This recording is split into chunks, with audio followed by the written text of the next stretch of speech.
Kalau kita bicara soal properti di Indonesia, ada satu nama yang menonjol karena kekuatannya yang luar biasa. PT Pura Delta Lestari atau yang kita kenal dengan kode saham DMS. Nah, hari ini kita akan bedah tuntas kenapa perusahaan ini layak banget dapat perhatian serius dari investor profesional seperti Anda.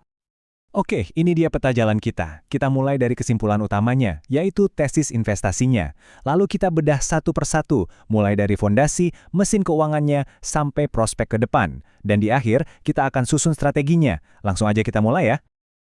Oke, bagian pertama. Pertanyaan paling mendasar ya. Kenapa sih kita harus melirik DMS? Nah, inilah inti dari semua argumen investasinya yang bisa kita rangkum jadi 4 pilar utama.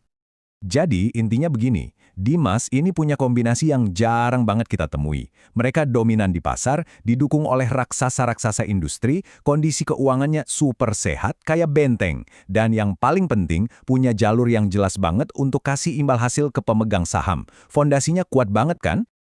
Nah, kekuatan sebesar ini tentu nggak datang dari langit. Ada fondasinya. Mari kita lihat lebih dalam. Fondasi ini dibangun di atas sinergi dua raksasa. Inilah yang jadi mesin penggerak utama Dimas. Nah, disinilah letak kejeniusannya. Bayangin, di satu sisi ada Sinar Maslen, jagonya properti lokal dengan pemahaman pasar yang mendalam. Di sisi lain ada Sojitz dari Jepang, yang punya jaringan industri global kemana-mana. Waktu keduanya digabung, wow, ini jadi keunggulan kompetitif yang susah banget dilawan.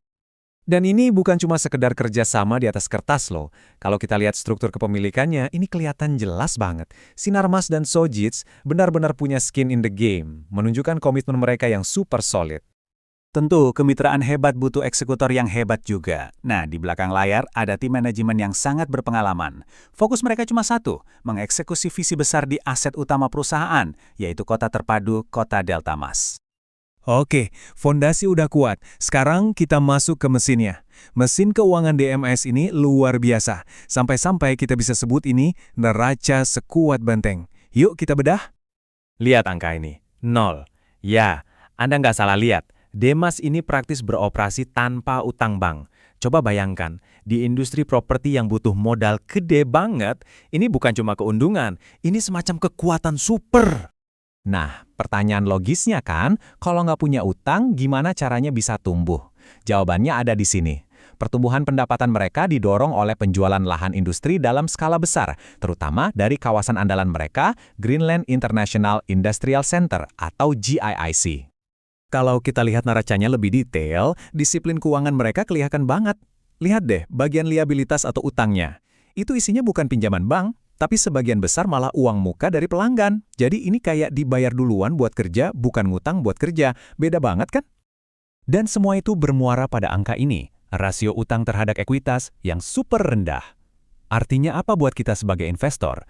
Artinya DMS punya fleksibilitas finansial yang luar biasa besar. Mau ekspansi, mau menghadapi krisis ekonomi, mereka punya bantalan yang tebal. Oke, jadi keuangannya super kuat. Terus masa depannya gimana?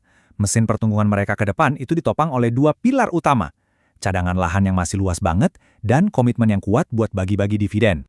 Nah, ini dia harta karun terpendam mereka. Lebih dari 700 hektar lahan yang belum dikembangkan. Anggap saja ini sebagai gudang pendapatan masa depan. Setiap jengkal tanah ini adalah potensi keuntungan yang tinggal dieksekusi. Dan yang bikin investor senang, keuntungan dari penjualan lahan itu nggak cuma didiamkan di kas perusahaan. DMS punya rekam jejak yang sangat konsisten dalam membagikan arus kasnya yang kuat itu kembali ke para pemegang saham, lewat dividen yang nilainya nggak main-main. Oke, sampai sini kelihatannya bagus banget ya. Tapi investor yang cerdas itu selalu melihat dari dua sisi mata uang. Jadi, mari kita seimbangkan pandangan kita. Kita lihat apa saja peluang dan juga risikonya. Di sisi positifnya, kekuatannya udah jelas banget ya. Kemitraan strategis, neraca keuangan yang sehat, dan yang paling besar, peluang dari cadangan lahan raksasa mereka yang siap menangkap gelombang pertumbuhan ekonomi nasional. Tapi, di sisi lain ada hal yang perlu kita waspadai. Ketergantungan mereka pada sektor otomotif itu cukup tinggi, dan sektor ini kan sifatnya naik turun. Belum lagi ancaman dari luar seperti kondisi ekonomi global atau ketidakpastian politik yang bisa mempengaruhi iklim investasi. Oke, kita udah timbang plus minusnya. Sekarang pertanyaan terpenting, gimana semua ini bisa kita terjemahkan jadi strategi investasi yang konkret untuk Anda? Mari kita pecah. Dari semua analisis tadi, kelihatannya DMAS ini cocok banget buat dua tipe investor. Pertama, investor yang cari pendapatan rutin atau income investor. Kenapa? Karena dividennya gede dan konsisten. Kedua, investor yang main jangka panjang atau growth investor. Fokusnya adalah potensi kenaikan nilai dari pengembangan cadangan lahannya yang 707 hektar itu. Jadi, kalau Anda memutuskan untuk berinvestasi di sini, apa yang harus dipantau? Tentu, perhatikan faktor eksternal seperti kebijakan pemerintah dan kondisi makroekonomi. Tapi yang paling penting, pantau satu metrik internal ini, kecepatan penjualan lahan industrinya, atau marketing sales. Angka ini adalah indikator paling depan untuk melihat pendapatan mereka di masa depan.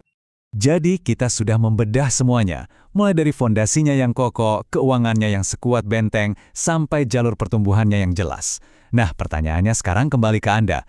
Dengan fundamental sekuat ini, apakah DMES adalah jangkar yang tepat untuk memperkuat portofolio Anda?